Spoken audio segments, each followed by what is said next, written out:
Welcome to the 11th Annual Herbener Lecture, this year in partnership with Faith Commons and Christians Against Christian Nationalism. The Luther Center was the dream of former Bishop Mark Herbener.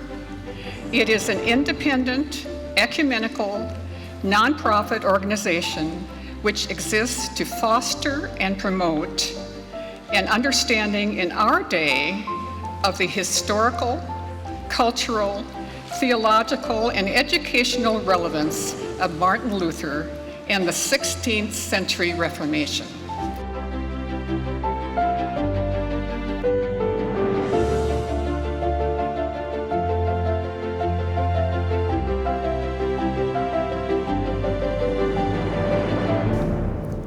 The Reverend Pamela Cooper White, PhD, LCPC, is the Christiane Brooks Johnson Professor Emerita of Psychology and Religion and Dean Emerita at Union Theological Seminary, New York.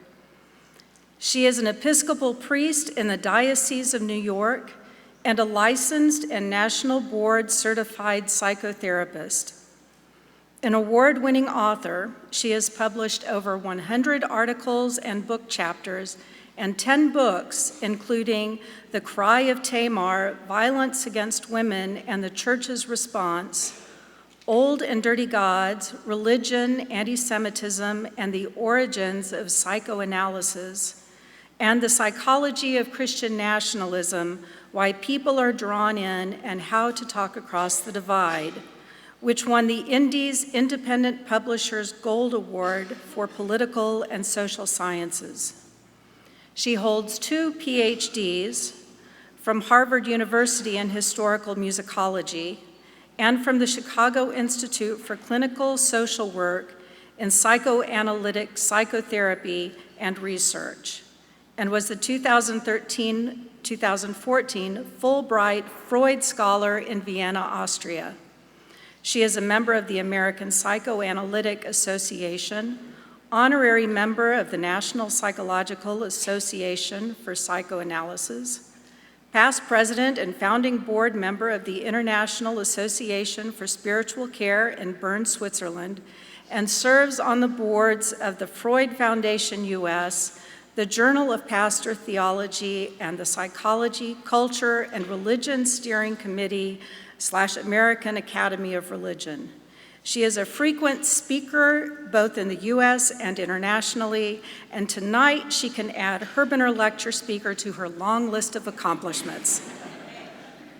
Dr. Cooper White, we are very happy that you are here with us tonight.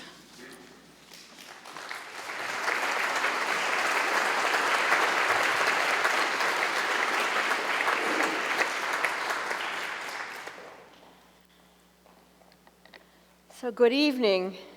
It's heartening to see so many people come out for this topic, and I look forward to having a robust discussion with you as we move into the Q&A session. Oh, this has wheels. How about that? Do not lean on the podium.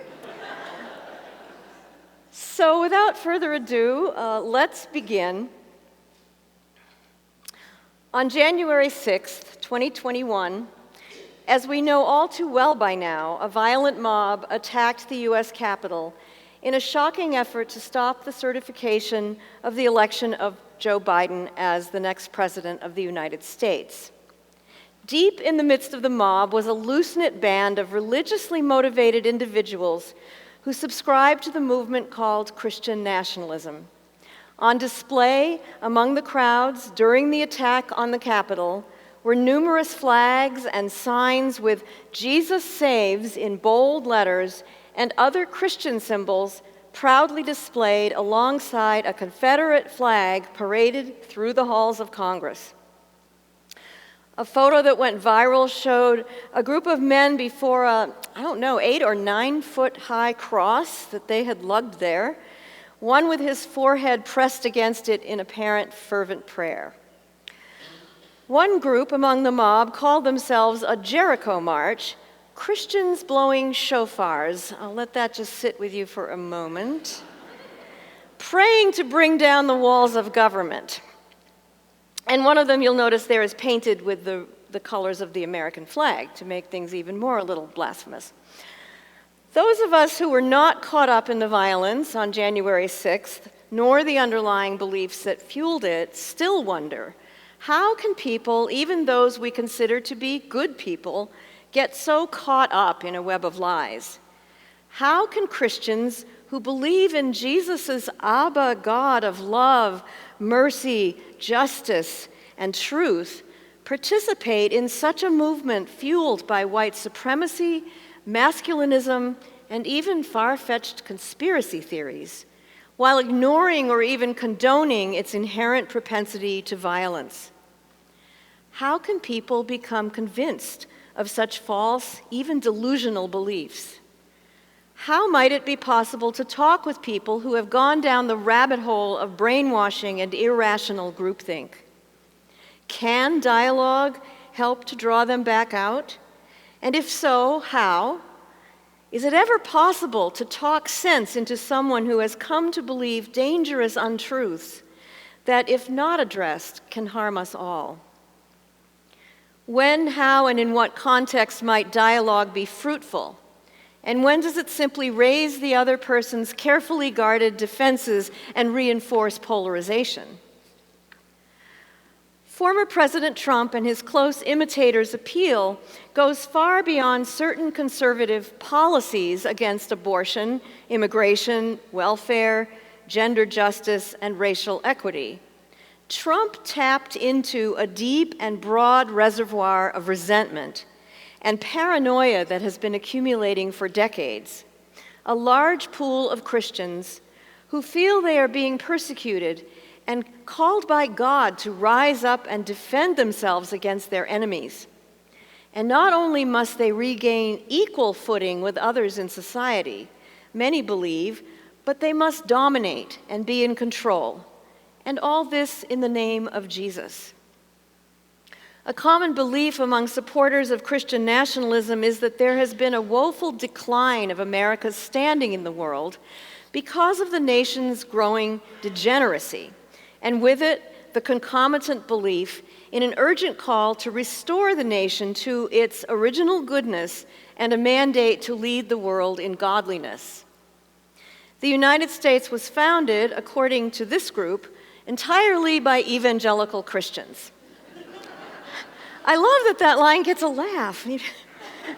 There are people who take this very, very seriously. All you need to do is look at Thomas Jefferson, right? And you know that they weren't all evangelical Christians. And they believed that these founders had God's special mandate to become a new Jerusalem in which white male Christians will rule over a nation whose laws are perfectly aligned with biblical mandates. Theologically, an extreme version of Calvinism called dominionism and a radical subset called Reconstructionism trickled down into evangelical Protestantism without most churchgoers even realizing the origins of this shift toward a postmillennial apocalyptic message.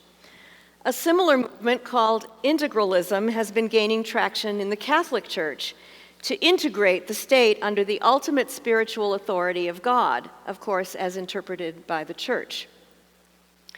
Christian nationalist preachers, in my research, tend to leap across the Bible from the Old Testament, as they would call it, to the book of Revelation, the last book of the New Testament, making scant reference, if at all, to the teachings of Jesus about love, healing, and justice. They jump from a highly selective reading of the Hebrew Bible that they believe supports the idea of a wrathful God directly to the second coming of Jesus in the end of days. In their interpretation of apocalyptic scripture, many see an avenging Jesus coming to wage spiritual warfare against the current decadent ways of America and the world. Those who hold such views perceive a growing depravity of the current age as evidence that the end of times is near, and it is their duty to help bring it about. Christian nationalist preachers exhort the faithful in sermons and song to take this nation back, even by force if required. I believe that we are at a pivotal moment in the American experiment of democracy, and also in the very character of American Christianity. The term Christian nationalism really means white nationalism. The main tenets of Christian nationalism are that God established the United States as a Christian nation and therefore should essentially be a theonomy shaped by ultra-conservative Christian values and a theocracy characterized by the headship of men over their households and mostly white male leadership in the public sphere. Christian nationalism, therefore, stands in opposition to the separation of church and state, rather advocating for the display of Christian symbols in public spaces and explicitly Christian prayer in schools and civic gatherings. Now, I want to make a really important distinction here, that many black church Protestants also align Christian values with politics, but to gospel-grounded social and political action for change, whereas white Christian nationalist agenda is almost entirely opposed to what we would consider to be social justice and stands opposed to virtually everything taught in Christianity or Judaism about justice and compassion. Christian nationalist adherents oppose religious pluralism and oppose just immigration policies to keep out Muslims, migrants who are, as Trump just infamously said, poisoning the blood of our country, and communist vermin. Trump said just this past week, frankly echoing the dehumanizing nationalist blood and soil and fascist anti-Semitic tropes. They oppose abortion without exception, even in cases of rape or incest. They oppose expanding the rights of women, LGBTQ persons, with a recent rise in attacks against trans persons.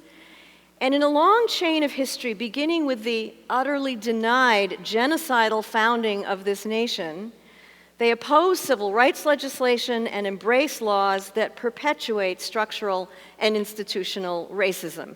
And you can see this erupting over and over in efforts to suppress voter rights. Both anti-Semitic and anti-Muslim attacks have been on the rise ever since Trump's first presidential campaign, while extremists chant the Nazi slogan, "Jews will not replace us." Some dominionists also believe that eco-justice and addressing climate change is moot because the apocalypse is coming and this earth is going to be destroyed anyway. Let me be clear then. Christian nationalism is a fanatical, radical departure from the teachings of Jesus and any faithful reading of either the Hebrew Bible or the New Testament, and it is also dangerously anti-democratic. Christians, both mainline or liberal and evangelical, have begun to sound the alarm from within the church about the dangers of Christian nationalism and its corrosive effects on both the nation and on American Christianity itself. Most notably now, an organization founded by the Baptist Central Committee called Christians Against Christian Nationalism, and we'll be hearing from Amanda Tyler, its executive director, in the responses. I really recommend that you go on this website because they have a ton of resources around education, things you can do with congregations, and they've just begun a project here in North Texas, bringing together people from different faith groups to begin to strategize how to combat Christian nationalism, and you'll say more about that. Lest we conclude that Christian nationalism is a fringe movement involving only a small percentage of American Christians, some recent statistics show that as many as 2/3 of all American Christians taken together, this is according to the latest Baylor Religion Survey, agree with at least some elements of Christian nationalism. The most recent set of survey questions posed by the Public Religion Research Institute, PRRI, and the Brookings Institute indicated that close to 1/3 of Americans, which is a smaller but still non-trivial percent, are either adherents, that's the red slice there, who agree wholly with Christian nationalism, and that's 10%, or sympathizers who are in sympathy, 19%. And then there's this green Another 39% of skeptics who do not entirely reject Christian nationalism, but are perhaps more persuadable to reject it. Survey respondents in this most recent survey were asked to what degree they agreed with the following statements. I feel like my mic is going in and out. Is that true? Pull some slack up.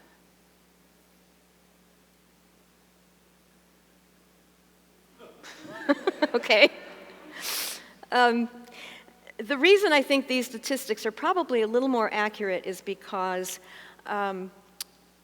the questions that they asked for agreement were a little more tailored, a little more focused than the very similar set of questions that the Baylor survey used. So these are the questions now. The US government should declare America a Christian nation. So respondents are asked to agree to varying degrees. US laws should be based on Christian values, as defined by whom, right? If the US moves away from our Christian foundations, we will not have a country anymore.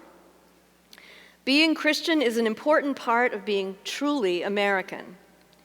God has called Christians to exercise dominion over all areas of American society. A separate 2023 study found that Christian nationalism incorporates a 7-mountain mandate popularized by Campus Crusade and Youth with a Mission, which claims that Christians should have dominion over home, religion, schools, business, media, entertainment, and government. Did they leave anything out? 85% of Christian nationalist adherents agree that discrimination against white Americans has become as big a problem as discrimination against Black Americans and other minorities. 81% of adherents agreed with a statement that immigrants are invading our country and replacing our cultural and ethnic background. And in another recent study, 60% of adherents and 37% of sympathizers agree with the statement that non-Christians create immoral policies. I found that one to be particularly shocking. Christian nationalist adherents are concentrated primarily in the South and in rural areas, with pockets in the West and in the upper Midwest, where sympathizers also tend to live, in rural areas and also in towns.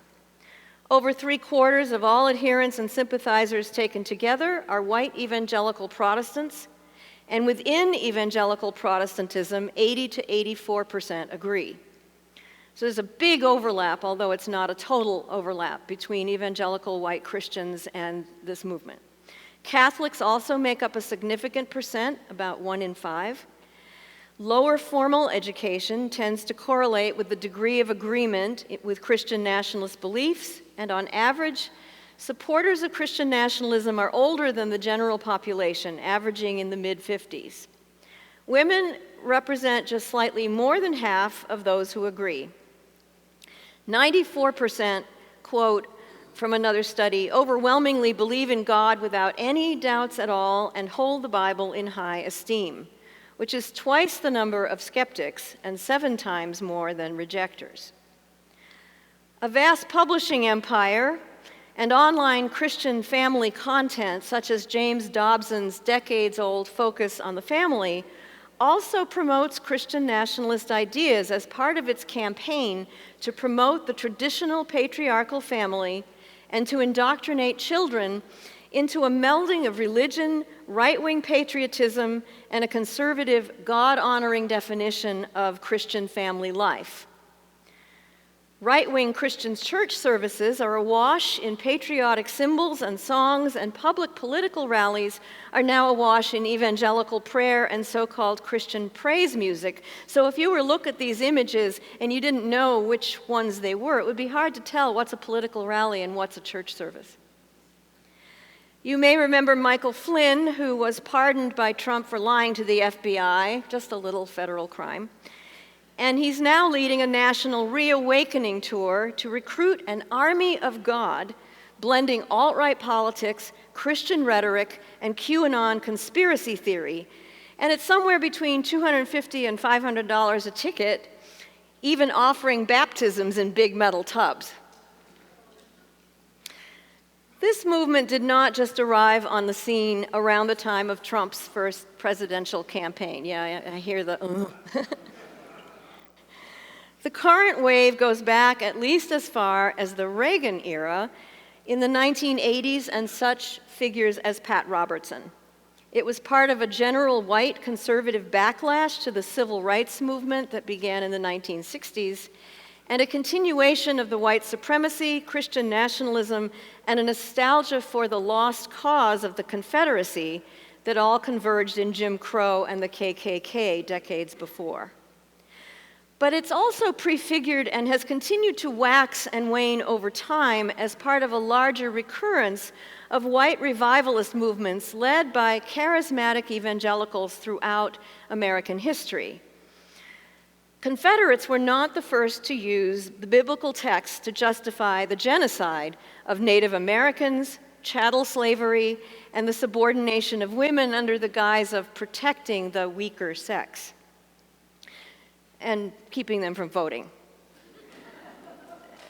Christian nationalism in the form of dominionism, further, has not been confined to religious settings, but leaders of the movement have long been planning how to implement this seven-mountain mandate, and historians such as Robert Jones have documented many covert coalitions with other right-wing political operatives over many decades. A scholar of Reconstructionism, Julie Ingersoll, has stated, "The niceties of democracy fall by the wayside when you are on God's side fighting Satan." And this movement is strategic and in it for the long haul. Christian-identified law schools' curricula are explicitly designed to send out an ever-increasing cadre of graduates to strengthen the influence of conservative Christian beliefs on the practices of law, the judiciary, and government. A covert Christian right legislative campaign called Project Blitz, sponsored by the Congressional Prayer Caucus and other right-wing Christian groups, has pushed its model bills through state legislatures and has an annual playbook for dominionist legislative strategy. So if you might wonder why it seems like some of the same bills are cropping up in different states all around the same time, this is why. And a legal defense fund called Alliance Defending Freedom, ADF, has increasingly been successfully targeting reproductive rights and LGBTQ rights in court cases across the US, using the First Amendment to justify the right to discriminate. A recent New York Times article further exposed how wealthy alt-right activists like the Wrights, the owners of Hobby Lobby, and Christian nationalist pastors strategically came together and gained access and influence with Justice Alito and his Supreme Court staff. So we're now seeing the fruits of this strategic infiltration at every level of government, from school boards, which is a place where a lot of hot debates are happening right now, to state legislatures, to decades-long campaign to pack the Supreme Court with anti-abortion, anti-LGBTQ, and as we have just seen, anti-affirmative action, conservative activist judges. Most recently, Republicans elected Mike Johnson as Speaker of the House, a self-avowed promoter of Christian nationalist tenets, which he hopes to push forward in Congress. Just last week, just outside his office door, he placed a Revolutionary-era flag, Appeal to Heaven, the green pine tree. It was from the American Revolution against tyranny. And this has been adopted by the Christian nationalist movement and a far-right group called the New Apostolic Reformation, to which he has ties, to mean that Americans should seek protection from the Almighty rather than the government, and the nation's government should be ruled by God's law. So how do we understand the appeal of this movement, which now has purchase not only in religious but in civic and private domestic life? In my research, I have primarily focused on the psychology of the movement, namely, why and how do people get hooked on Christian nationalism and related conspiracy theories? I utilize both sociological and psychoanalytic lenses to explore the psychology behind people's vulnerability to being captivated by false teachings, both religious and political, and their personal investment in maintaining those beliefs. First, from a more sociological perspective, I've identified at least 4 conscious motivations behind adherence to Christian nationalist ideas. The first is belonging. We all have this need for belonging. And evangelization is not always bad, welcoming people into a community, but a particularly aggressive form of evangelization here fulfills the need for belonging and a sense of life purpose heightened by this religious appeal to join in a cosmic battle of good versus evil, with tactics that are similar and at times nearly identical with cult recruiting. And I don't have time tonight to go into some of the strategies of that, but I've detailed them in my book. Secondly, a fear of loss of white social status. Resentment against a perceived, though still quite minimal statistically, loss of jobs and economic power to immigrants and people of color, and a desire to maintain or regain white supremacy and white power in face of the reality that, according to the US Census Bureau, the year 2042 will mark the end of a white majority population in the United States. And that has already arrived in Texas, I believe. The Republican Party has become the disproportionate home perceived as a protective buttress for white Christians, who make up over 2/3 of the party, 68%, while the nation as a whole is still just currently 42% white and Christian. According to a recent study by Michael Podholzer, when House of Representative districts are ranked by the percentage of voters who are white evangelicals, I think I was going to stay here. When you rank the regions that are dominated by white evangelicals, the top 2 quintiles are overwhelmingly represented by Republicans, whereas the bottom 3 quintiles are increasingly more Democrat. Fear, again, a fear of loss of patriarchal authority and a masculinist hierarchy both in the home and in the public sphere of work and governmental power, which is also related to an infatuation with guns that far exceeds any need for hunting or for personal protection. And I'll say more about guns in a moment. And then finally, these kinds of fear can lead easily into paranoia. The irrational allure of conspiracy theories such as QAnon, whose beliefs are now adopted by as many as 1 in 5 Americans overall, and 1/4 of evangelical Christians, exemplifying what the American historian Richard Hofstadter called the paranoid style in American politics. If you look on this picture, there's the QAnon flag, this is at January 6th, and then God wins, heart, heart, where we go one, we go all, that is the QAnon motto. So blending religion and QAnon. Now, the 4 motivations, belonging, fear of loss of white social status, fear of loss of patriarchal authority, and the irrational allure of conspiracy theories, are made explicit by individuals to varying degrees, but they are conscious to the degree that supporters of Christian nationalism would agree to them even if using different language to describe them. Turning toward unconscious motivations, these involve the insidious subliminal pulls from unconscious group dynamics, going back to Sigmund Freud's prescient analysis of groups in 1921, and parallels between Christian nationalism and the power of cult-like groups and their narcissistic leaders to make and amplify false claims, including the role of both mainstream and social media. Now, the power of group persuasion was long known by psychologists throughout history, and it's not unique to right-wing conservatives. Anyone, even with the highest personal ideals, can get swept up in a movement that becomes extremist, on the left as well as the right, and within many different religious groups that may splinter off to become cults.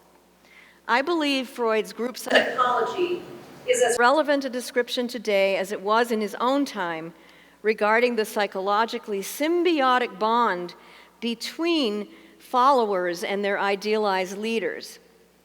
Freud's breakthrough in 1921 on the heels of World War I was to recognize the power of a narcissistic leader and the ways in which followers unconsciously is important, hand over their individual consciences, ego ideal or superego, to use the technical language, to a demagogue who, with simplistic moral directives and all good versus evil political rhetoric, promises to restore whatever they perceive is lacking in their lives. And you may remember Trump not so long ago saying, "I am your redeemer and your retribution."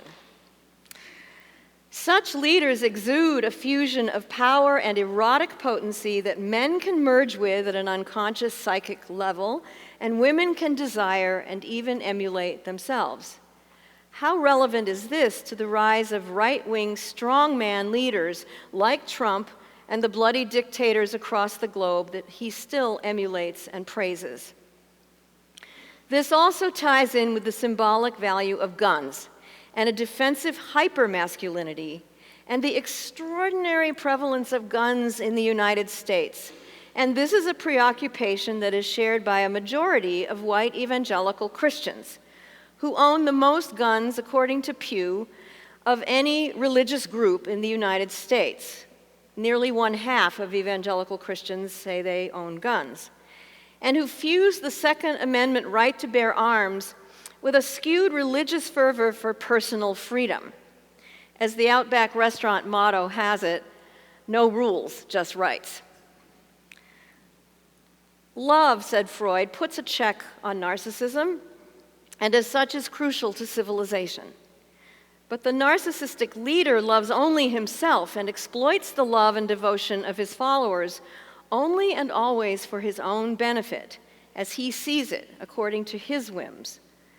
A high-conformity group with a highly manipulative leader can exploit individuals who feel wounded, whether by repressed childhood traumas or by envy, economic fears, and group resentments, or by a changing societal landscape that threatens one's cherished notions of tradition and even identity. Narcissistic leaders thrive on amplifying perceived threats and providing simplistic solutions. Appeals to nostalgia for a better, earlier time, usually fictional and only benefiting one ethnic group, can be wrapped in nationalism as patriotism rather than as pure ethnocentrism, making a strong appeal to a glorious past that never was glorious for scores of women, persons of color, Native Americans. And the narcissistic leader can heighten all of this appeal by framing it all in terms of a religious cause. Such religious appeals invoke a battle of good versus evil in which fear is all too easily mobilized into hate. So, taking all of this into consideration, how can we talk across the extreme religious and political divide that has emerged from these trends in white, right-wing Christian nationalism? Is it even possible? And if so, how? And if not, what to do instead? The purpose of this part of my book, as in the subtitle, How to Talk Across the Divide, is by no means exhorting you to create a false peace forged by mainstream appeals to unity, which can gloss over the deadly realities of racism and other forms of oppression and silence movements for justice and social change. So not, as the Hebrew prophets Jeremiah and Ezekiel both warned, crying peace, peace where there is no peace. Is honest, open conversation even possible? Several psychologists who have studied this phenomenon have said no, stop. Once people have gone down the rabbit hole of disinformation and conspiracy theories, there can be no convincing them of the truth. I disagree. As a therapist, I believe in talk under the right conditions.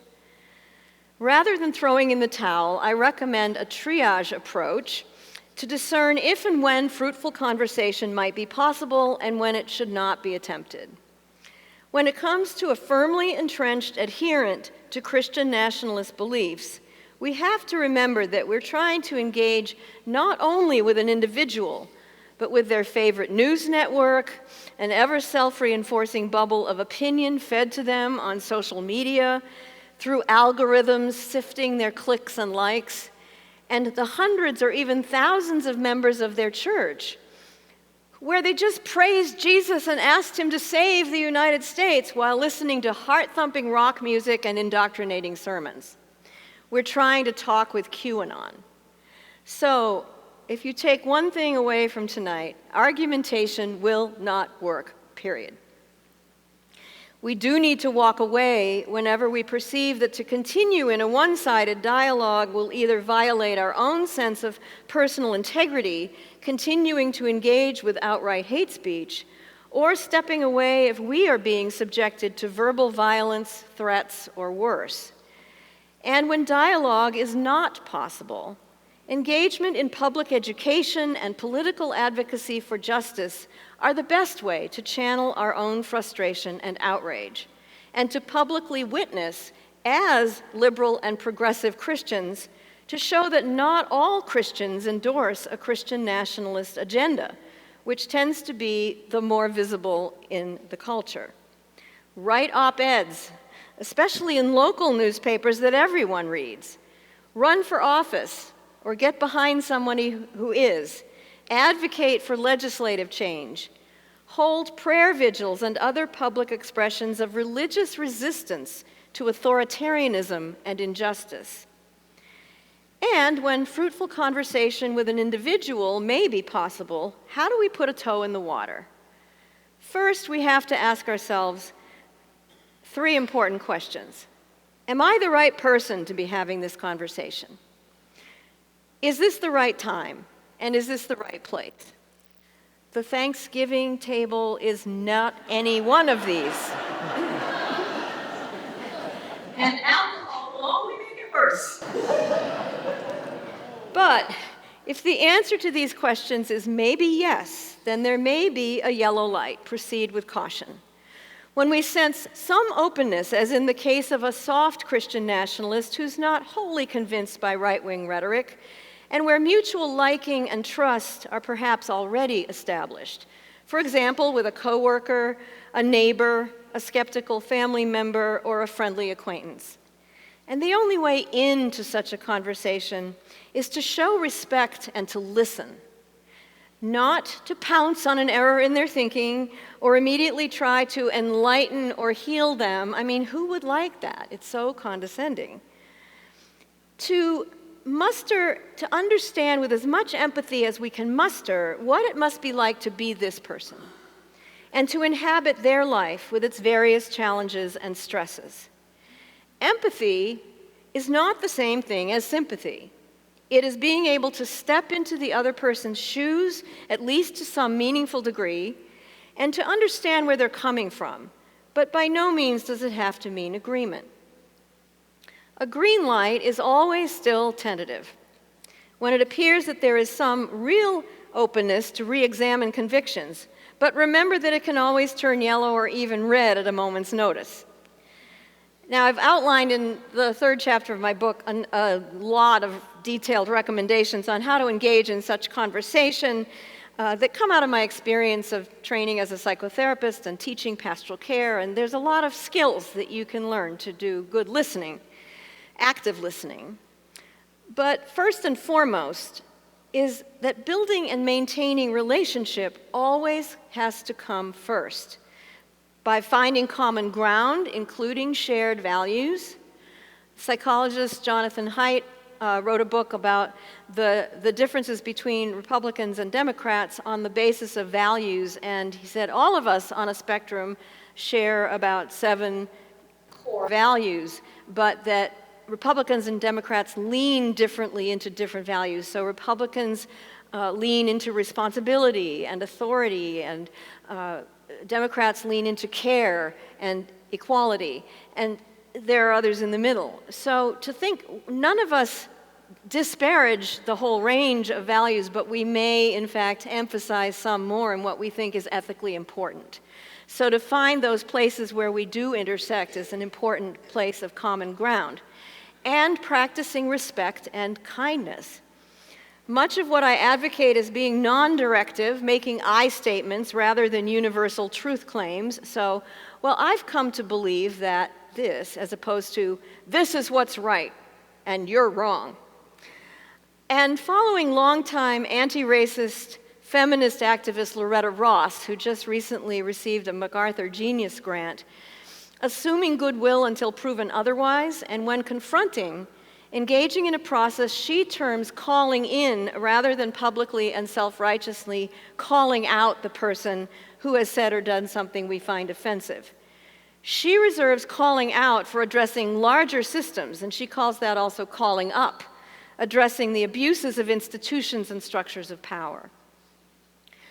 Being willing to listen and to speak about the whole truth of what is happening in America today is finally a form of combating psychological splitting, we call it, and working toward a more nuanced, complex view of political or religious movements beyond catchy sound bites.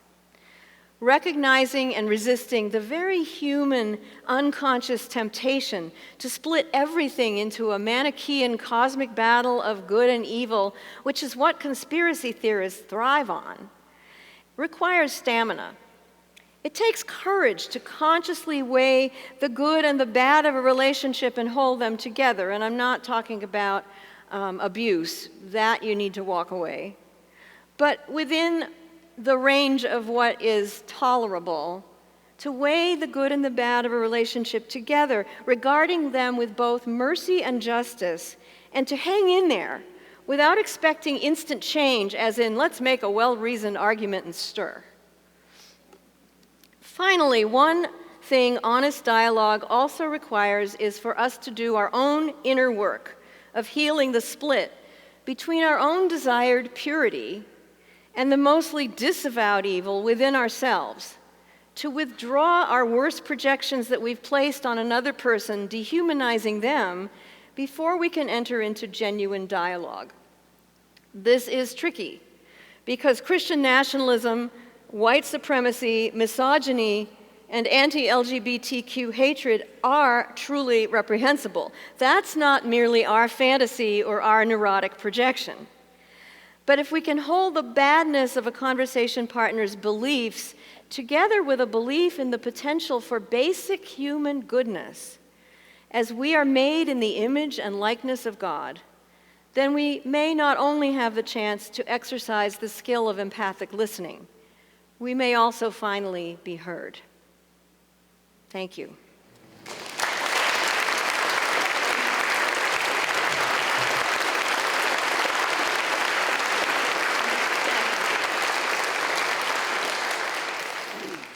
Well, my goodness, thank you so much, Dr. Cooper White, for the book and for this lecture that helped us to understand your research and where we might go together with this. I want to thank the Luther Center on behalf of Christians Against Christian Nationalism and Faith Commons for the invitation for us to participate with you in this time. And I know I speak for everyone who has come this evening, our sense of gratitude for the annual offerings of the Luther Center and the Herbener Lecture. Thank you so very much for what you do for our community and for the commonweal. We have respondents now to the presentation, and let me introduce the two respondents. Each of them will go in turn, and then we'll have some further conversation and give you an opportunity also to ask questions. I'll pause at this moment to say that there are index cards, as Becky said earlier. You'll need to raise your hand if you have an urge to write a question on a card, and someone will find you. So at any point, feel free to raise your hand, and then when you're finished, you can wave that. Our Faith Commons intern Mara Richards-Bim is going to be circulating and finding those cards, collating them and giving them to us, and we'll be able to respond then in that way without an open mic kind of evening. So our two respondents tonight are Amanda Tyler and Nancy Kasten. Amanda first is a lawyer, and she lives here in Dallas now. Yay, she's been living in Washington, D.C. For those of us who are Baptists, we are tremendously proud of her because she has been the executive director, and still is, of the Baptist Joint Committee for Religious Liberty in Washington, D.C., our advocacy group for religious liberty for many, many years. And Amanda has taken the important step in forming this organization, Christians Against Christian Nationalism, which she leads as lead organizer of this important work. And so Amanda will go first, and then following that, Rabbi Nancy Kasten, who is my partner in Faith Commons. She is Chief Relationship Officer. She is a leader in social justice activity in the area of Dallas, in Texas, throughout the country, and everywhere there is a need for someone to promote what is just and right, it seems, you will find a trusted partner in Nancy Kasten, and we are honored always to be partners with you, Nancy, and we look forward to hearing from you, from your perspective about this. Amanda first, and then Nancy. Well, thank you so much, George, and thank you, Nancy. Thank you, Pam, for that fantastic lecture. So just a very quick introduction about Baptist Joint Committee for Religious Liberty, because you might be learning about us for the first time tonight, and you might be surprised that a Baptist group took on Christians Against Christian Nationalism, because there are some other very prominent Baptists, including right here in this city, who are some of the biggest adherents to Christian nationalism. So BJC is an 87-year-old advocacy and education organization headquartered on Capitol Hill in Washington, D.C., and our mission is faith, freedom for all. We believe that the best way to protect everyone's religious freedom is by defending the institutional separation of church and state. And so for much of our history, our work has happened right there in Washington, in the halls of Congress and at the U.S. Supreme Court, as we've been defending these values. But several years ago, we realized that the single biggest threat to religious freedom for all today is the proliferation of this ideology of Christian nationalism. And so it was at that point that we organized this campaign, started in 2019, called Christians Against Christian Nationalism. We believe that everyone has a role to play in helping to dismantle Christian nationalism, but we as Christians, and even more specifically white Christians, have borne the most, we have benefited the most in many ways from the proliferation of Christian nationalism in this country, and we have also done the most to perpetuate its harm. And so we bear the greatest responsibility in doing the work to try to dismantle it. One of our core reasons to be at Christians Against Christian Nationalism is to answer this question: what is Christian nationalism and how do we learn to recognize it? We are inspired by the words of James Baldwin, who said, "Not everything that is faced can be changed. Nothing can be changed if it's not faced." And so Christians Against Christian Nationalism is meant to face Christian nationalism head on. I have a few QR codes here tonight, so I encourage you, if you have your phone, to reference these QR codes. This will take you to the Christians Against Christian Nationalism website, where you will find a ton of resources around Christian nationalism, including what we believe is really important is some basic definitions, because we think it's important to define exactly what we're talking about. And so this is the rather simple definition, I think, that can really open up conversations about it. But the one that we put forward is Christian nationalism is a political ideology and a cultural framework that tries to merge identities as Americans and Christians. It suggests that to be a real American, one has to be Christian, and not just any Christian, but one that holds certain fundamentalist religious beliefs that are in line with certain conservative political positions. We also talk about white Christian nationalism and about the ways that Christian nationalism often overlaps with and provides cover for white supremacy and racial subjugation. And that's because it adopts this Christian nation mythology, this idea of God's mandate for the United States that encompasses all of American history, the history of the stealing of Native American land, the genocide of the people who lived here, slavery, racial violence, lynching. All of that is part of American history. If God's providential hand is on all of American history, then it suggests that God ordained that as well. And that is, of course, directly at odds with the gospel. But we also recognize ways in which the gospel has been used throughout that history in order to justify this evil, starting with the doctrine of discovery, through manifest destiny, through the use of the Bible to justify slavery, through the splitting of denominations over the issue of slavery. All of that, those are examples of white Christian nationalism from our past. We also look at what are examples of Christian nationalism in our culture, and we saw so many images that show how Christian nationalism worked to unite this group of disparate actors at the Capitol on January 6th to infuse their political cause with religious fervor in a way that drove violence and continues to be an urgent threat to democracy.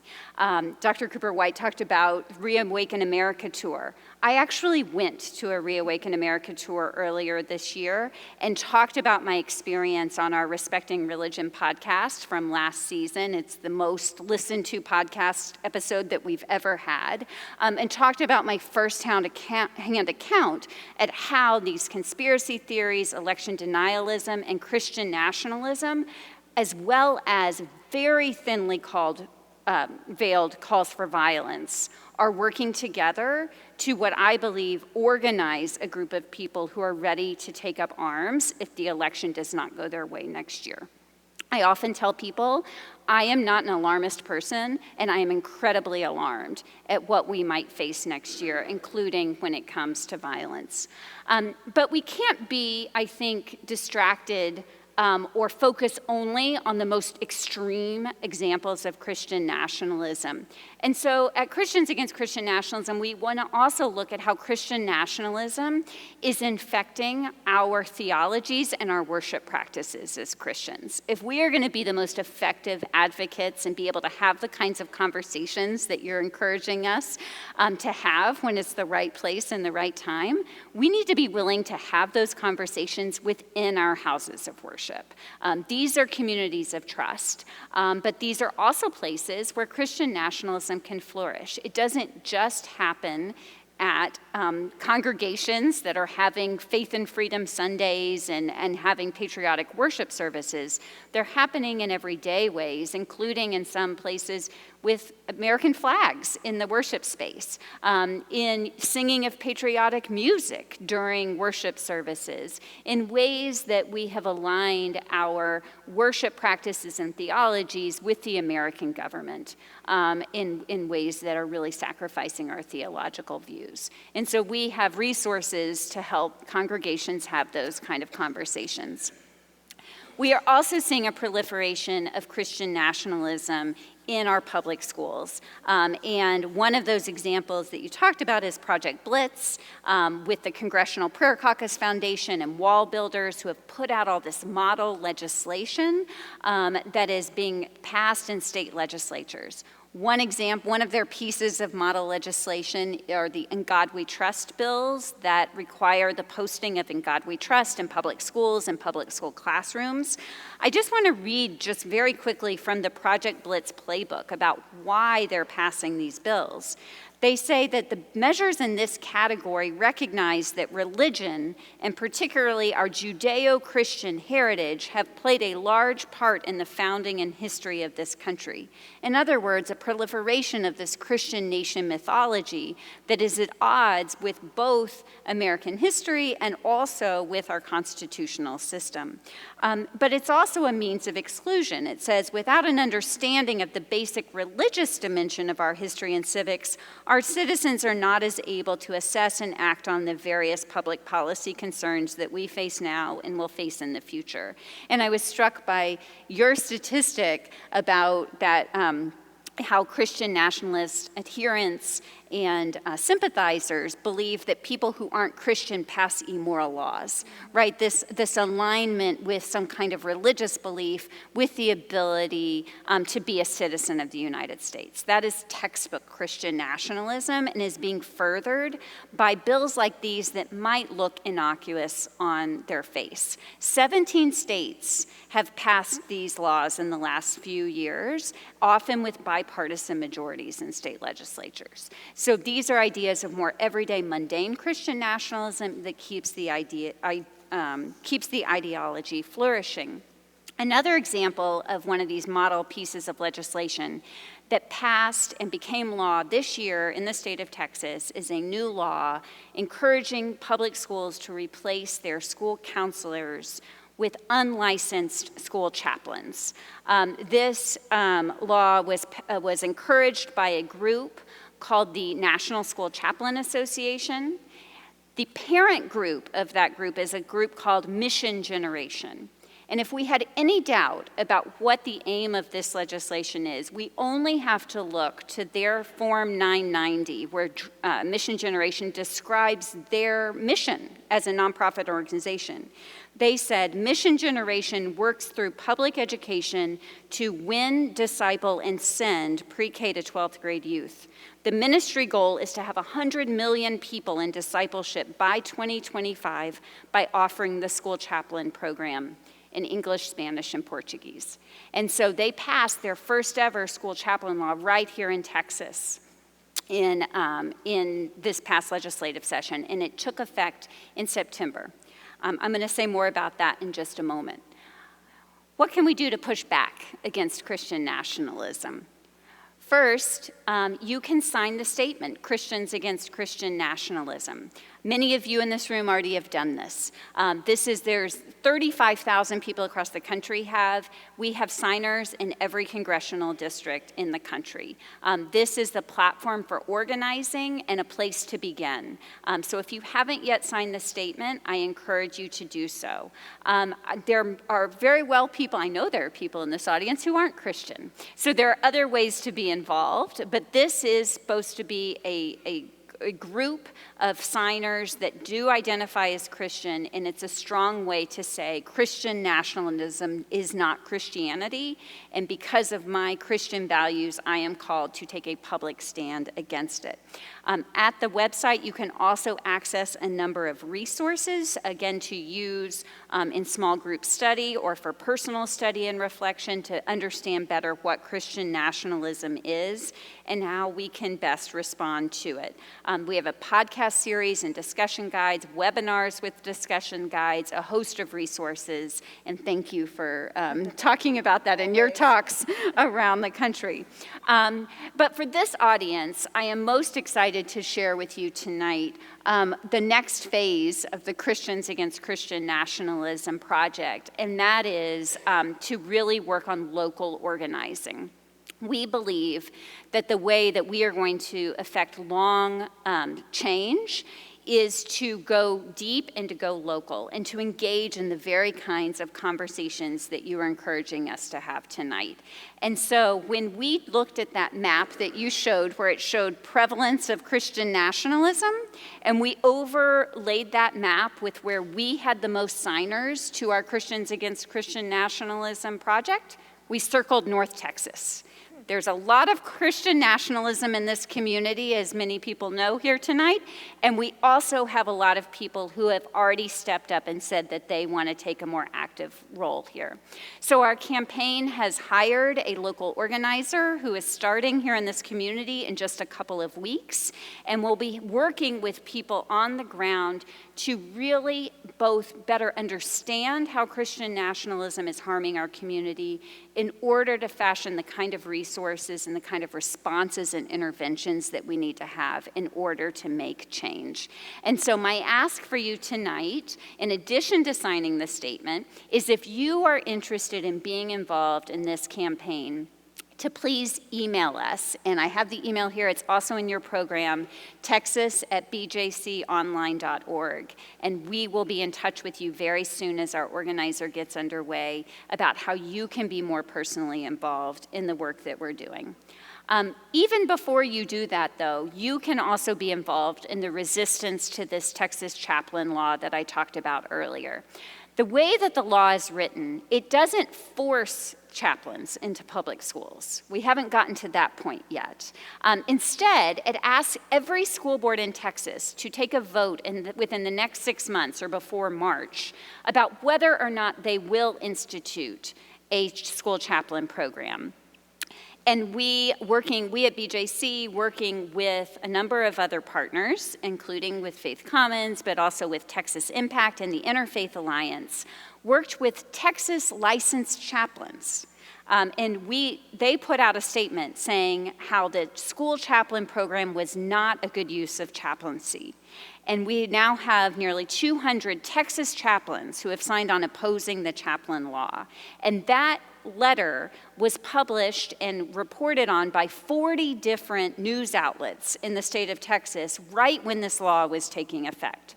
So most Texans, when they first learned about this law, they learned that chaplains don't want it. And that advocacy has been incredibly effective because of the more than 24 school boards who have already voted on this. The vast majority have said, no, we don't want a school chaplain program. And so I think this is really important for us to understand that just because a law passes the legislature doesn't mean it takes effect. And so this QR code will take you to a way to be involved. If you are a chaplain, you can sign the chaplain letter. If you're not a chaplain and you're just someone who's really concerned about the chaplain program, you can also sign a petition. And there are other ways that you can be involved if your school district hasn't voted yet, to be in touch with your school board, telling them why you oppose the school chaplain law. And finally, I just want to say, I think my big takeaway tonight, if you leave with one thing other than the action items I've asked you to do, is that our call is really to tell the difference in the public square between what faith-based advocacy looks like and what Christian nationalism looks like. The slide on the right is January 6, 2021, where we saw how Christian nationalism showed up in the public square as an urgent threat to democracy. The slide on the left is January 6, 2023, when a group of Christians and other faith leaders showed up for a sunrise vigil across from the Capitol to bear witness to what happened on January 6th, but also to witness to how Christian nationalism played a role.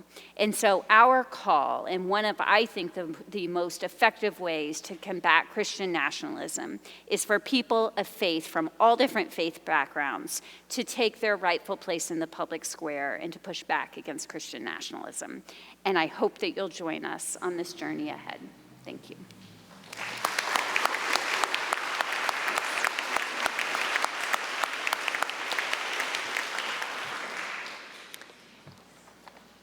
So I get to talk about why non-Christians need to be much more aware of and afraid of Christian nationalism, and give us some idea of why we need to be involved in combating Christian nationalism. I'm going to just back up and give you a little personal history to start with. I'm a second-generation American. My grandparents immigrated to these shores to escape pogroms in the Pale of Settlement, areas which are now part of Ukraine and Russia, in the early 20th century. My father's father worked as a furrier and his mother sold lingerie at Macy's in New York. My father, who died 3 months ago at the age of 95, attended Stuyvesant High School in Manhattan and matriculated to Michigan State University when he was 16 years old.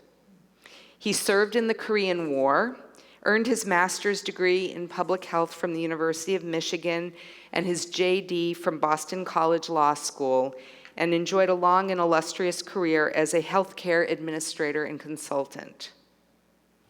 My mother's parents opened a small grocery store in the late 1930s in Newport, Rhode Island, and that's where my mother and her older sister grew up. Mom earned her bachelor's and nursing degrees at Simmons College in Boston, where she met my father. She worked as a nurse at the Beth Israel Hospital, where I was born, and later as a researcher in a variety of healthcare settings.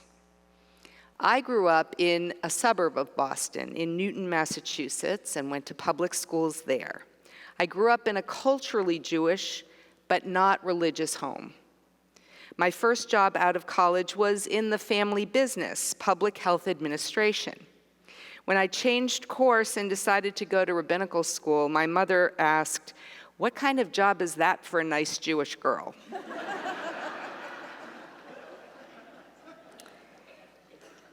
My parents had seen to it that I had strong wings to be able to live a full and independent life. But rabbinic studies offered me a way to understand my roots, historical, cultural, and spiritual.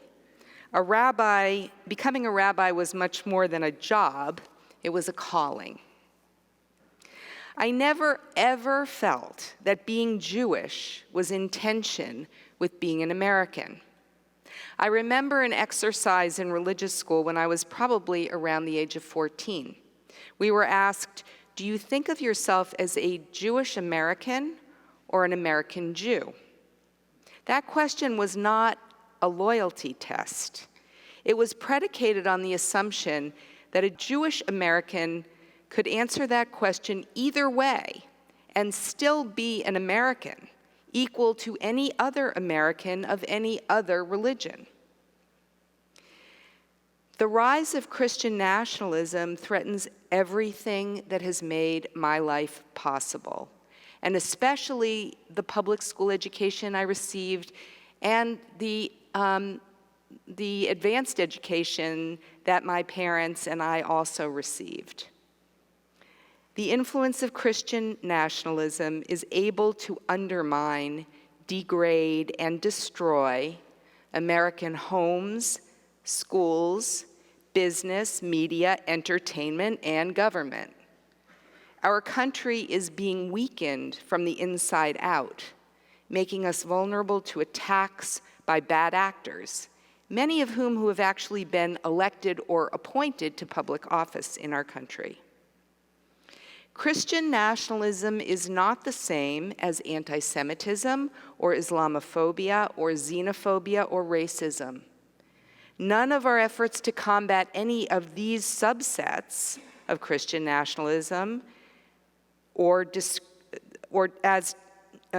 of our efforts to combat any of these things as discrete threats will succeed if we don't identify and combat Christian nationalism wherever and whenever we see it, even and especially when it disguises itself as something that seems benign or even beneficial to our personal religious communities. And I'm going to take a different example from the religious chaplain example that's going on right now in Texas and talk about school vouchers. 77, okay, this is timely, right? I'm going to give you something to do tonight. Yeah, you got to do it tonight. 77% of Texans are Christian. Less than 1% are Jewish, less than 1% are Muslim, and even smaller percentages are of other religious backgrounds. It's estimated that 70% of private schools in Texas are religiously affiliated. So what do you think will be the outcome if we divert our tax dollars away from non-sectarian public schools and invest in private education, including homeschooling. If you're worried that school vouchers could aid and abet a Christian nationalist agenda, then pick up your phone tonight and call your state representative and the governor's office and tell them to vote against vouchers. This is just one example of what non-Christians, in addition to Christians, of course, need to do to combat Christian nationalism. Like it or not, this battle is going to take a great deal of time and effort by everyone who wants to strengthen our country from the inside out. For those like me who have benefited from rights and privileges granted by a non-sectarian America, we know what we have to lose if we don't engage in this work. And I appreciate all of our work together to do that.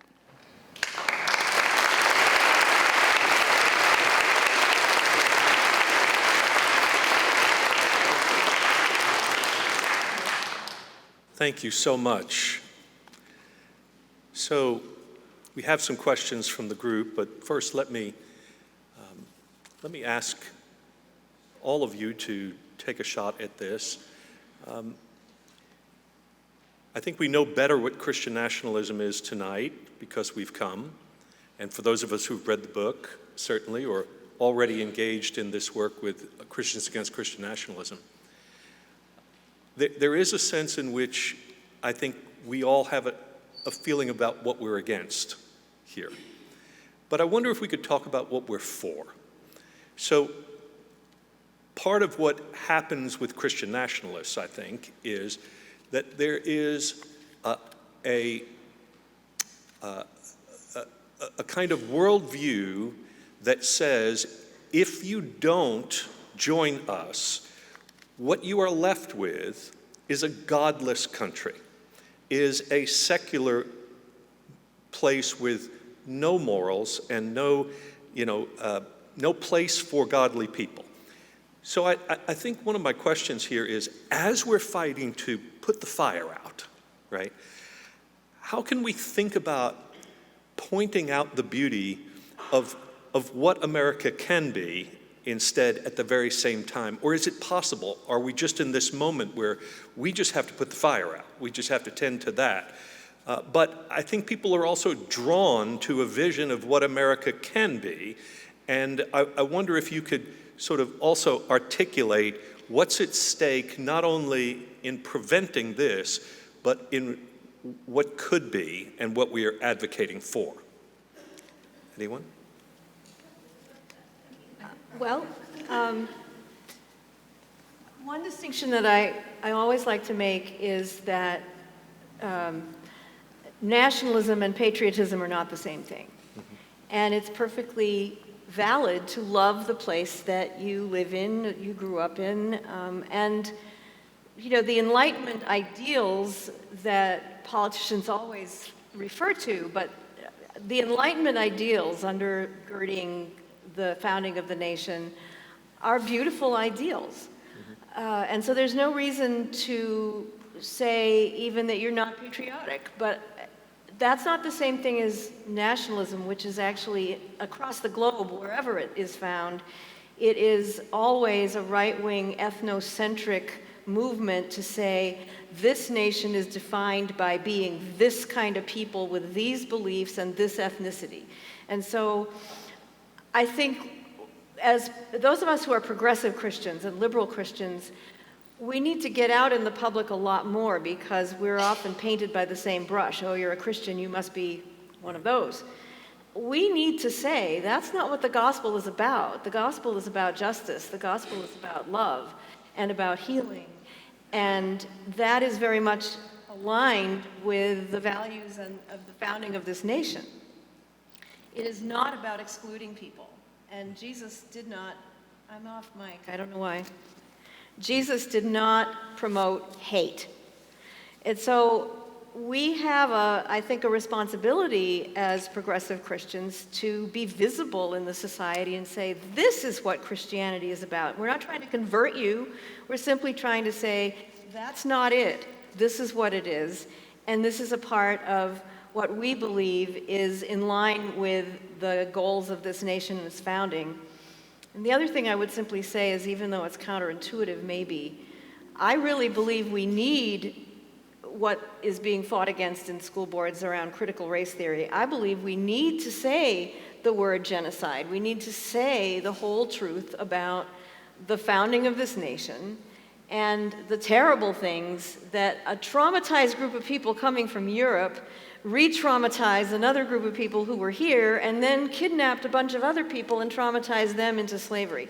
And so until we deal with that founding original trauma, we can't live into the ideals because we're constantly reenacting the violence of the original trauma. And that's coming from my psychoanalytic perspective, but I think anywhere you look in the world where there are highly traumatized people, you're going to see repercussions, reenactments of that trauma on other people. And we need to understand our history in whole in order to live into our ideals. And I have grappled with this question a lot because we get the well-meaning criticism, and I take it that way of, well, why are you just against Christian nationalism? Can't you be for something? And I say, well, go to the website, because when you read the statement of principles, they're all four statements. And we believe that the antidote to the poison of Christian nationalism is a commitment to religious freedom for all. Now, I'm going to say, I understand that the language of religious freedom has been co-opted by those who most ardently embrace Christian nationalism.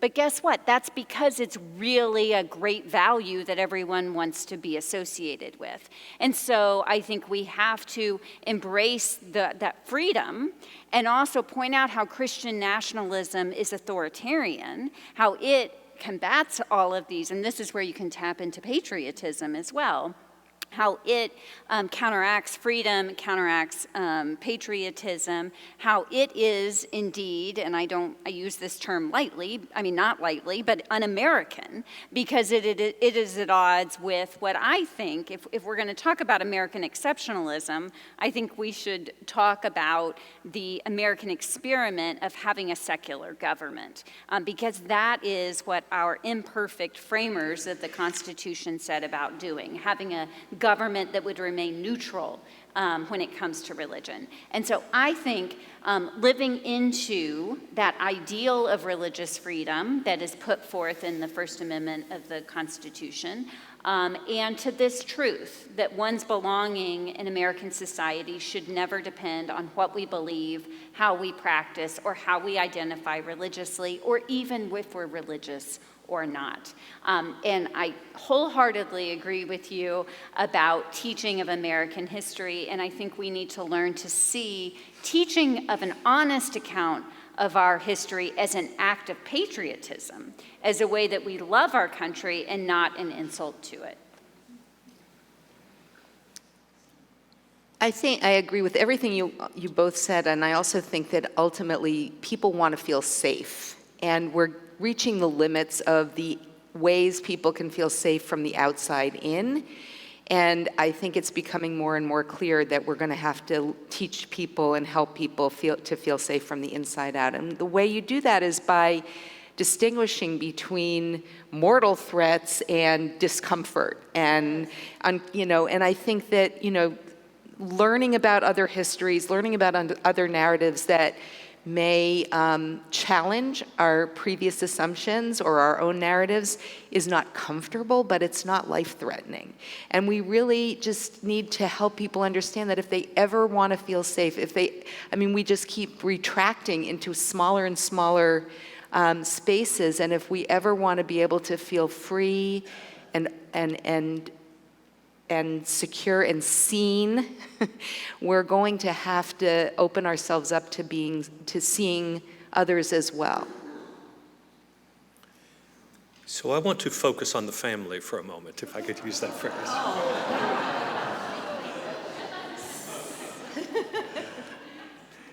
So Nancy, you talked about how in your family gave you wings, and that in rabbinical school you got roots.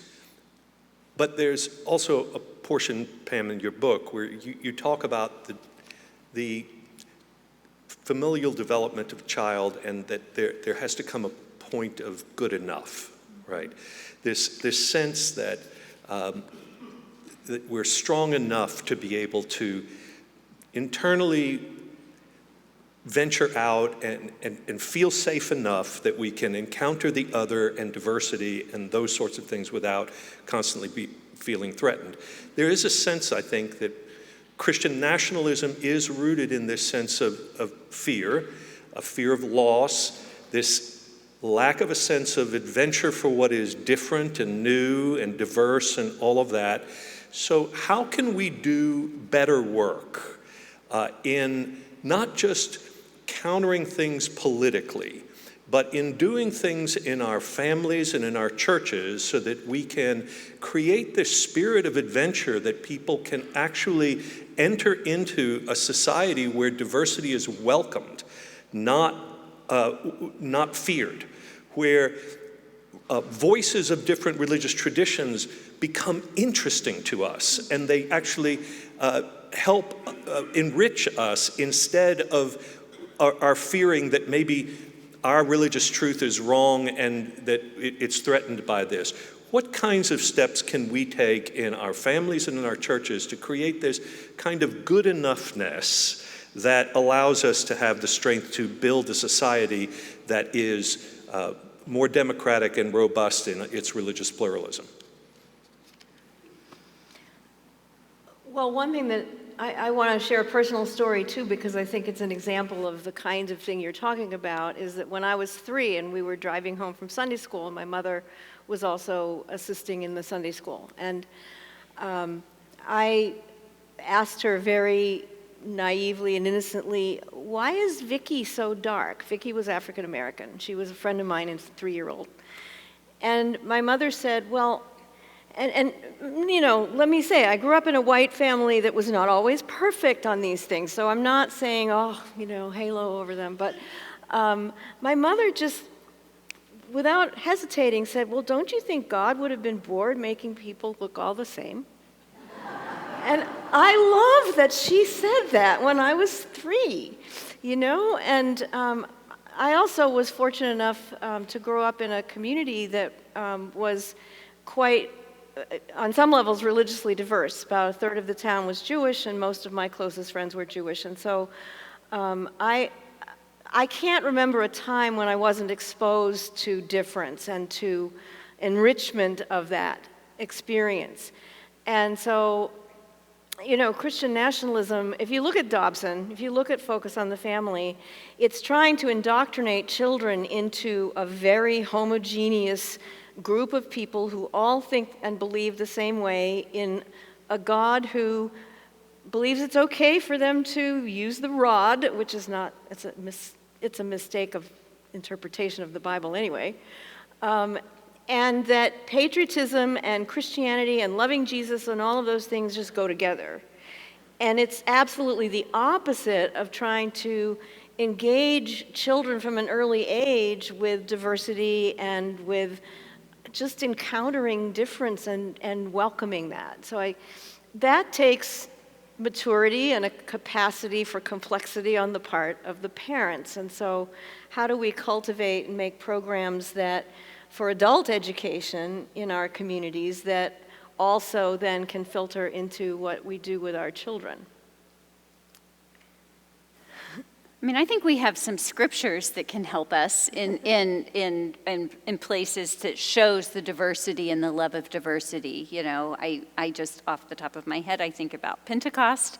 I think about places that Jesus was ministering to all kinds of people of difference. And I, you know, I also am struck by one of my friends that I've met along the way on this journey, Jamar Tisby, who wrote the book, The Color of Compromise, and he often says, you know, to those who have experienced privilege, equality feels like oppression. And that speaks to your fear comment. But I think part of the calling is to lean into like understanding, empathizing with that feeling, but also knowing that equality is the goal. That is shown in so many different ways in our scriptures and our traditions, and to really call people in to this vision of what equality can mean for all people, and past the discomfort of people feeling that loss of privilege. It's, as an educator, what you said about discomfort is I think we need to cultivate the capacity for students to experience discomfort by being stretched. And, when you stretch a muscle, it doesn't feel great, but it does feel kind of healthy and good.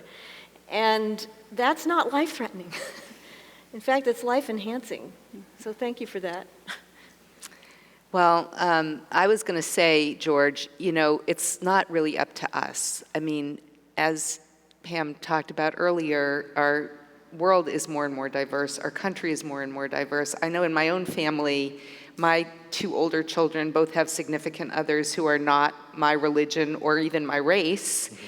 And so this is the reality of the world, and I think many of us are experiencing that. So I think in our communities, our faith communities, what we can do is help people to cope with that change, and also help people be curious about the other, as well as giving them tools to teach about what we love about our own faith traditions in ways that are, again, welcoming in and inviting, as opposed to, litmus test, or in order to be us, you have to do X, Y, and Z. So, but I think, this is evolution. This is where we're going. So, I think we need to just help people have the tools to deal with it in a healthy way that preserves the best of our faith traditions. Well, and that kind of evolution can feel, I think, for some people to be deeply, deeply threatening. But how do we shift the paradigm around that? Because I used the word purity in my talk tonight, and if there's anything else you learn from psychoanalysis, it's that there's really no such thing as purity, that utopias actually very quickly turn into dystopias that are authoritarianism in order to preserve the purity, and they become cults. Mm-hmm. And this notion that somehow we could become a pure Christian nation according to certain people's ideas of what Christianity is, in any case, it's impossible. Because there is no such thing as purity, but there's the desire for purity can actually turn into cruelty by becoming exclusive of those that are considered impure. And Jesus was actually trying very hard. This is Marcus Borg, but Jesus was trying very hard to move people off of a purity paradigm and onto a paradigm of new life and humanity and compassion. And purity is not compassionate. So the good enough that pertains to the parent who's reliable but not perfect is also true, I think, for all of our institutions and for our life together as a community, that we aren't looking for purity. We're looking for reliability and good enough care for one another. So I think a lot of people think of Christian nationalism when we think about what happened on January 6th as an angry mob. A bunch of fearful people who were angry, and they stormed the Capitol. I had a really curious response from a woman who was sort of adjacent to our church, and after January 6th, and having preached and talked about my alarm about that, she said, "You got us all wrong. I was there. It was the most joyful group of people. You have no idea how joyful. They considered themselves happy warriors." And there was this kind of group dynamic of belonging and joy. And I think often there's a sense that we misread what's going on with some of these folks in that respect. And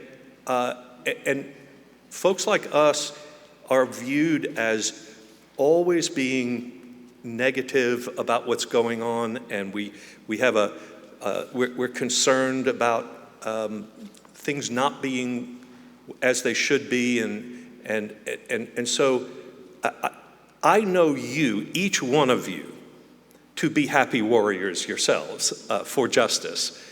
I think that my question really is, hate can't cast out hate, as Martin Luther King said. Only love can do that. And how would you say, would you call us? Where does the sense of joy in engagement and in advocacy come from that you would urge for us as a spirit to counter this movement with something greater? Well, I would say join our local organizing project for Christians Against Christian Nationalism. I mean, we're going to have a lot of fun. There you go. And joy in forming a community. I mean, that's really what we're doing, is we are trying to build a multiracial, multi-religious, multi-ethnic community of people who are committed to the ideals of freedom and belonging for everyone. And that means dismantling Christian nationalism. And so I do think there is enormous space for that kind of generative feeling around what we are doing. And I don't doubt that experience because, for instance, at Reawaken America Tour, people there were having a wonderful time in that space. They were finding an immense amount of belonging and friendships, and that is a different kind of, it is a similar type of organizing for a very different cause. And so I would just call us into the kind of community organizing, but one that's eventually for the kind of community and world that we want to live in.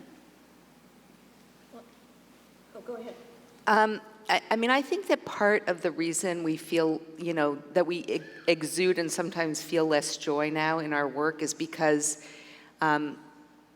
we've isolated ourselves, and we're doing this work in smaller and smaller silos of people. And I think that the way to regain the sense of joy is, once again, to question why we've isolated ourselves and maybe think about ways that we can get more curious about some of the other groups that maybe we have become distanced from, and see how we can, I keep saying right now, my work is salvaging the relationships that are salvageable and strengthening the relationships that, that I have. And I think if we all do that we definitely will find a lot more joy in what we do. Ladies and gentlemen, you have just heard an advertisement for Faith Commons. Well, if Christians Against Christian Nationalism, and Christians Against Christian Faith Nationalism, as a matter of fact, yes. All right. I was going to say, there's an inherent enthusiasm, I'll call it, that goes with being in any large group that are all essentially gathered together to fight for the same thing. And I don't doubt that this person experienced that and described it as joy. She probably was not one of the people who was smashing into, I mean, there were people on the periphery who may have experienced it as a happier event. But one of the things that Freud said about group psychology is that it's not always nefarious, that if you have a leader who cares about the people genuinely and is altruistic, not somebody who is a narcissistic leader pointing to themselves, then you can have a group that coalesces around something important and it's healthy. So he wasn't saying every group that forms is inherently unhealthy.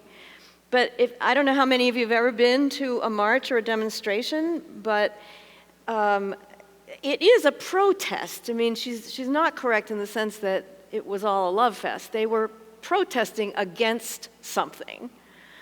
But there is joy in fighting the good fight. And if you believe it's the good fight, then there's joy in that. And part of that is being reinforced by being with a whole group of people together who do it. And you can get swept up in some emotion that's a lot more fervent than what you might feel on your own as an individual in those situations. And there's a whole group of people here. And one of the questions that I got was, that if you look out on this group, it is a generally mature audience.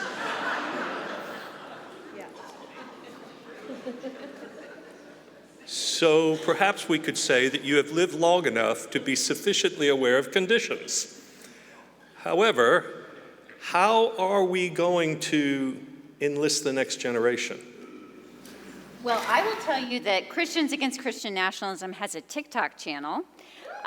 It's called @EndChristianNationalism. That's also our handle on Instagram, in case our audience is on Instagram but not TikTok, as I am. But we have a digital native, Generation Z person who runs our TikTok channel. And it launched, actually, that picture I put up earlier on January 6, 2023, that was our launch.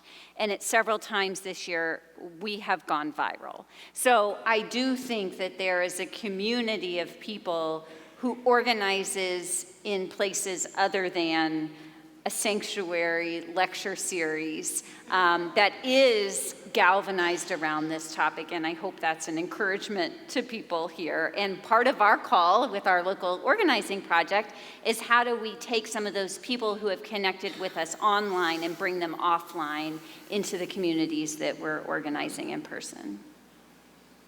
I think one of the challenges also is to just get younger people engaged politically in the political system, because the Christian nationalist movement, by and large, does work through existing political systems. Mm-hmm. And a lot of young people are disaffected from anything to do with that. And so they are extremely upset about climate change. Mm-hmm. They're extremely concerned about racism and Black Lives Matter.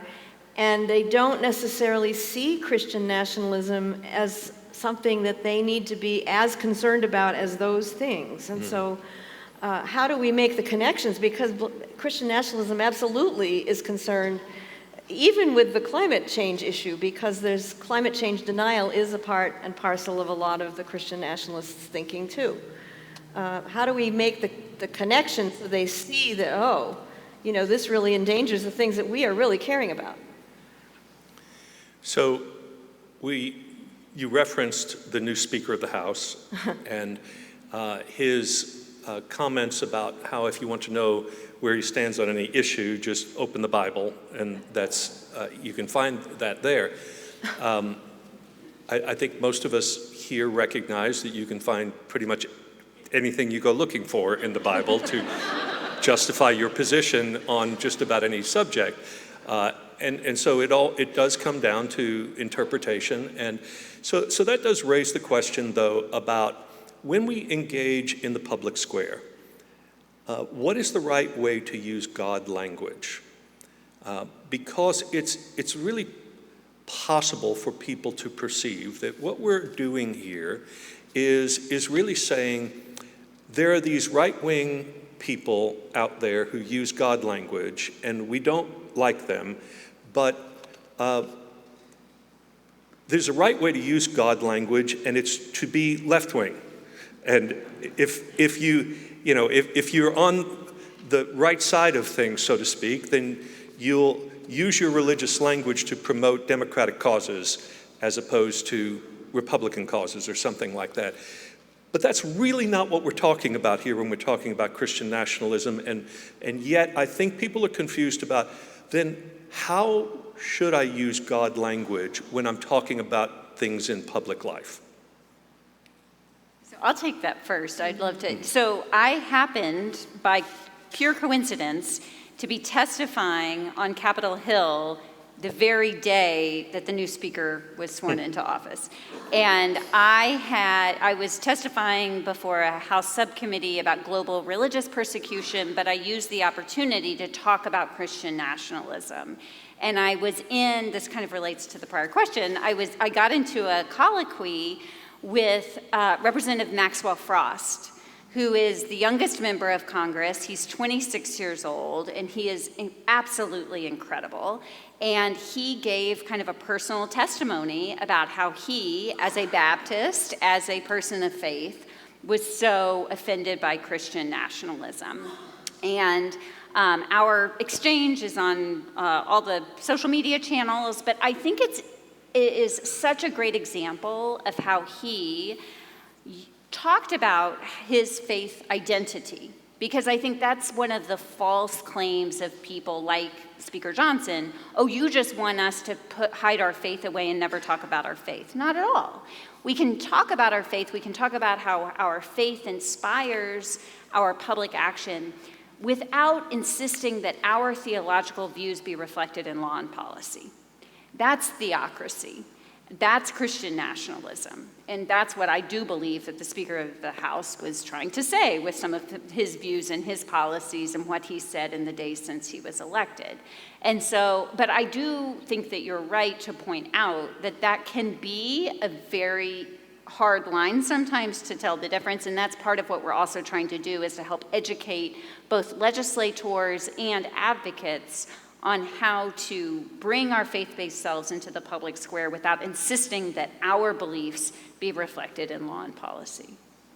I think a great example of that actually is Jamie Raskin, who, representing a statistical minority religion in the United States, he's Jewish, and he, in his memoir and in some of the speeches that he's made, he refers to the fact that he was deeply formed by his Jewish upbringing, and his values were formed that way.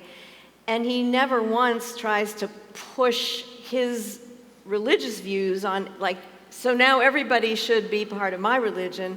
He uses it more to explain that his values are very grounded and very rooted in a tradition.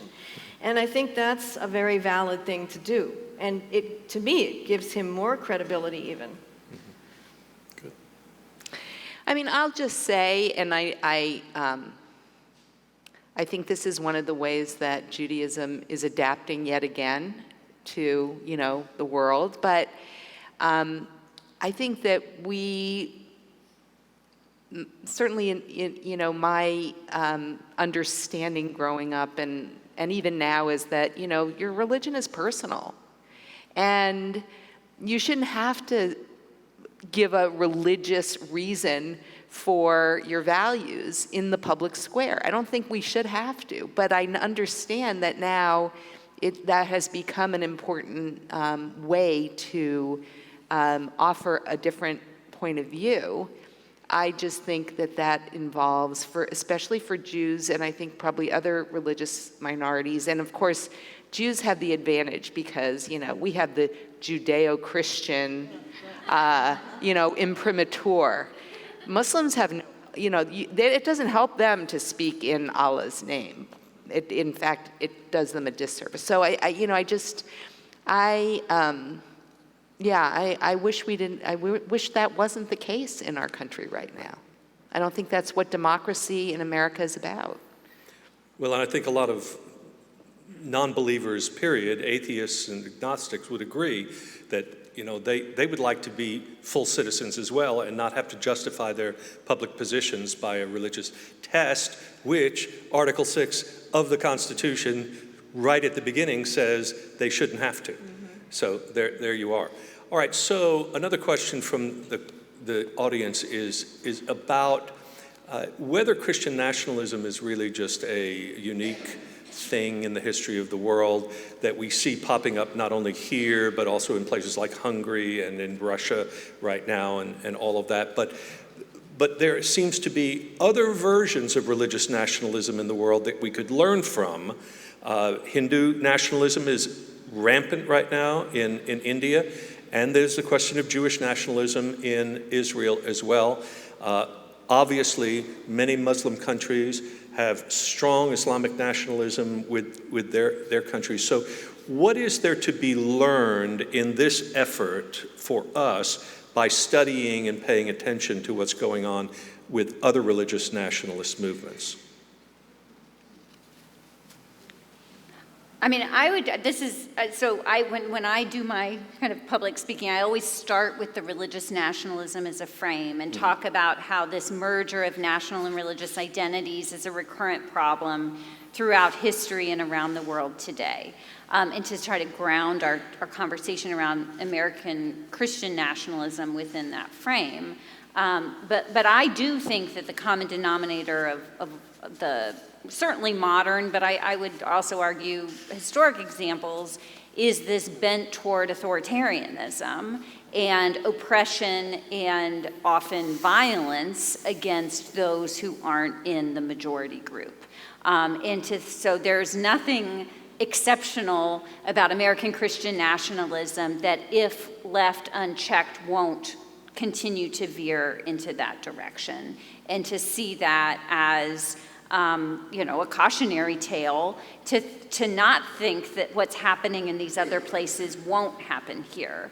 And I think, given our very recent history, seeing what happened on January 6th, seeing continuing threats to American democracy, the American experiment is just that, and it's up to every one of us to continue to try to uphold those values, those patriotic values of what it means to live in a free society and to help our society live into the diverse free society that honestly we've never fully been, right? And to know that can be our vision for the future, is to actually achieve what the dream of the framers was.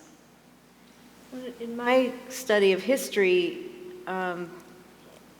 actually a lot of religious nationalism is really ethnic and cultural nationalism cloaked in what is considered to be the majority traditional religion. So I don't think religion is usually the spearhead of nationalist movements. It's more that it's used to fuse, there is a cultural and ethnic identity, and that's who we are. And Hungarians are a good example of that, and the Reformed Church in Hungary is like this with the far-right party at this point. There's a kind of a mutual, cynical synergy, I think, at times between religious institutions and leaders and right-wing political leaders.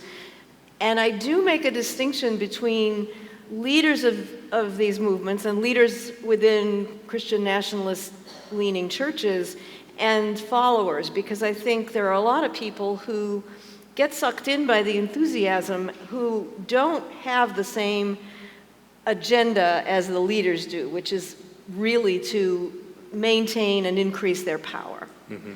So I would say nationalism is almost always an ethnic and cultural dominance movement first, and uses religion as one aspect of that.